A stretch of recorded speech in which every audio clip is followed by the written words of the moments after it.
Bienvenue dans une nouvelle vidéo de la chaîne Intemporelle. Aujourd'hui, je vais te dire les 10 premières choses qu'une femme remarque chez un homme.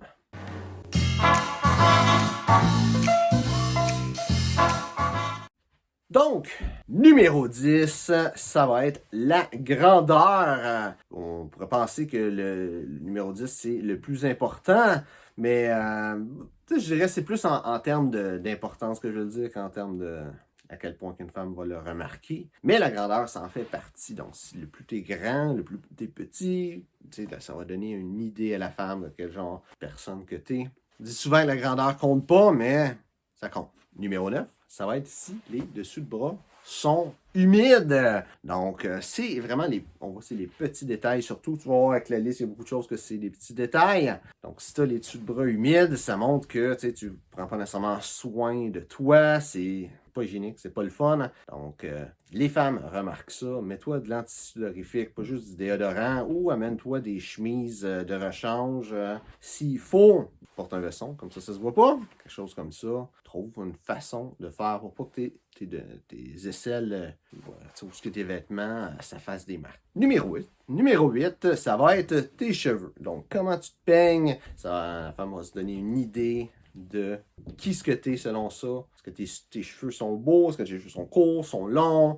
Ça va donner vraiment une image de toi aux femmes. Donc ça, c'est vrai. Ça, c'est un petit peu le plus facile si on veut vraiment gérer. C'est toi qui décides comment tu t'arranges tes cheveux.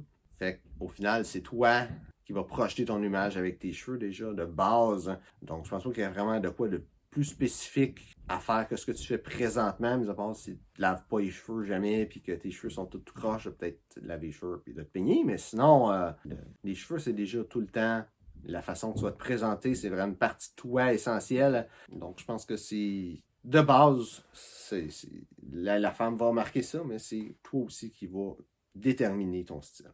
Numéro 7, à quel point que ton ensemble va être, si on veut, audacieux ou un petit peu flashant. Donc, le plus qu'est-ce que tu portes va être excentrique ou va flasher, le plus tu vas donner une image de pas être fiable, de pas avoir, de pas être stable en réalité. D'être quelqu'un qui est plus instable émotionnellement ou mentalement versus si tu as des vêtements plus sombres, plus solennels, tu vas avoir l'air quelqu'un de plus posé, de plus rigide. Je dirais pas nécessairement que être plus posé, plus rigide, c'est une bonne chose, puis être plus instable, c'est une mauvaise chose.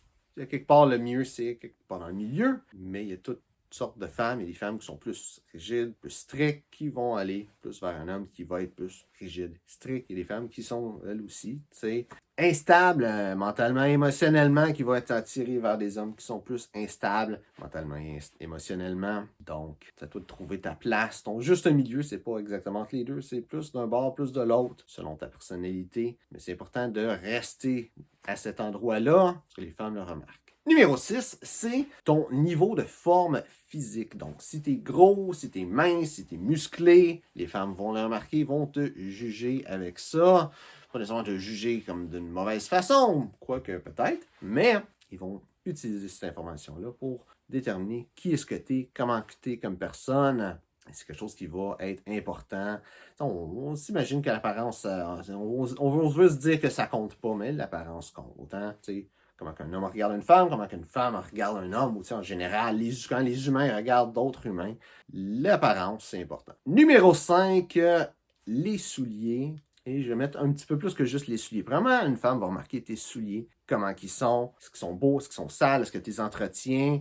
Et aussi, est-ce que tes souliers fit avec le reste, spécialement avec ta ceinture. Est-ce que tu as des souliers noirs avec une ceinture brune ou est-ce que tu as des souliers noirs avec une ceinture noire, souliers bruns sur une ceinture brune? Est-ce que tu fais fitter tes accessoires ou est-ce que même tes souliers, est-ce que ça n'a aucun rapport avec ce que tu portes? Tu portes des souliers de course avec un habit. Ça, les femmes vont le regarder et ils vont le juger avec ça.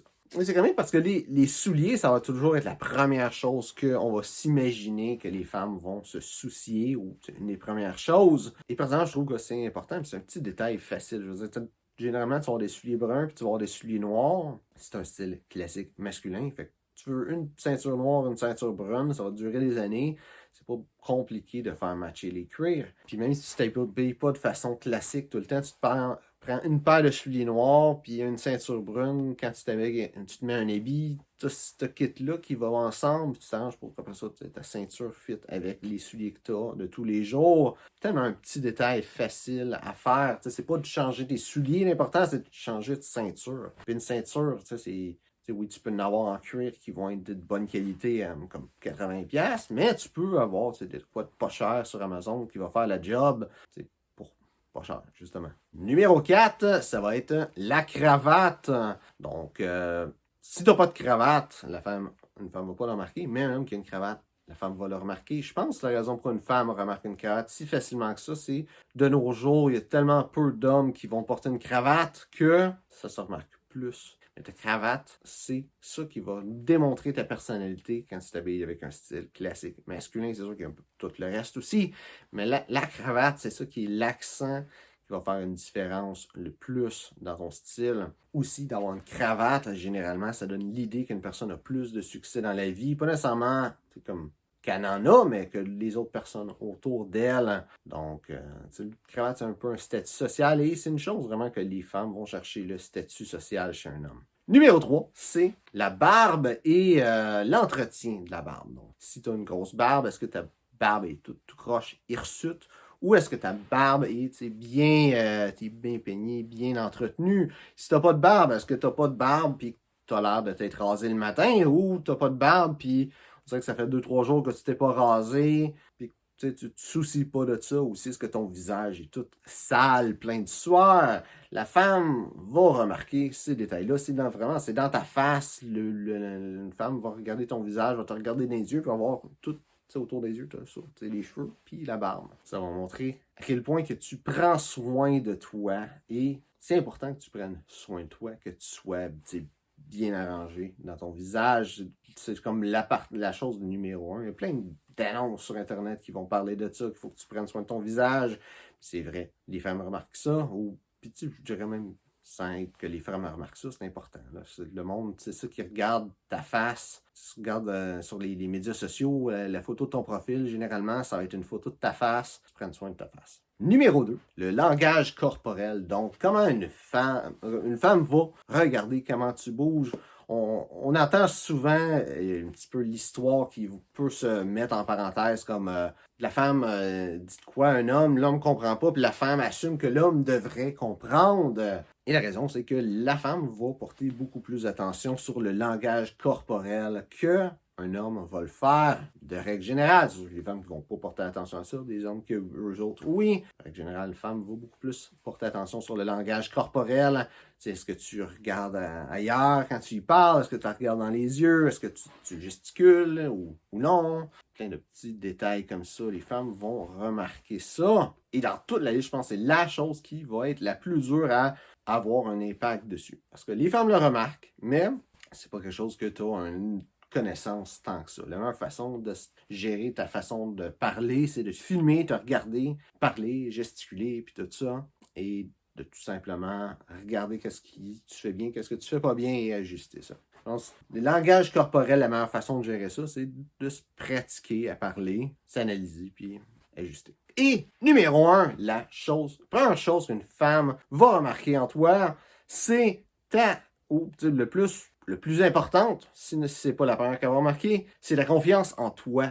Donc, femme veut un homme qui a confiance en lui. Instinctivement, elle veut un homme qui réussit dans la vie. Même si réussir, c'est pas nécessairement d'être le président des États-Unis ou quelque chose comme ça, mais quelqu'un qui est dans une bonne voie pour réussir dans sa vie, puis qu'elle va pouvoir passer sa vie avec à être heureuse et non à juste prendre soin de lui. La confiance en soi, c'est un très grand facteur. Et ça va être la première chose qu'une femme va remarquer, ou la première priorité de ce qu'une femme va remarquer, même si elle n'a pas d'intérêt envers toi, instinctivement, c'est quelque chose qu'elle va remarquer. Et pour avoir confiance en soi, c'est juste de travailler sur soi-même.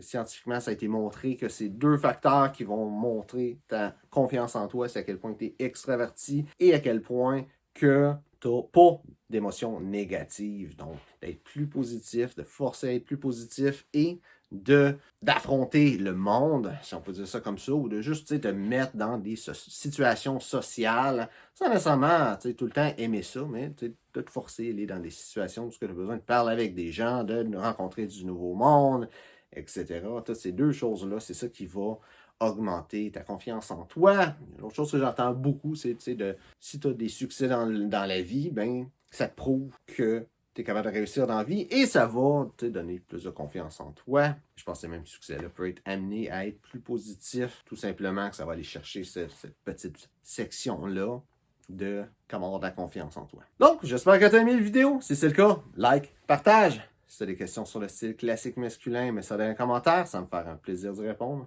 Donc, merci d'avoir regardé la vidéo et on se voit une prochaine fois.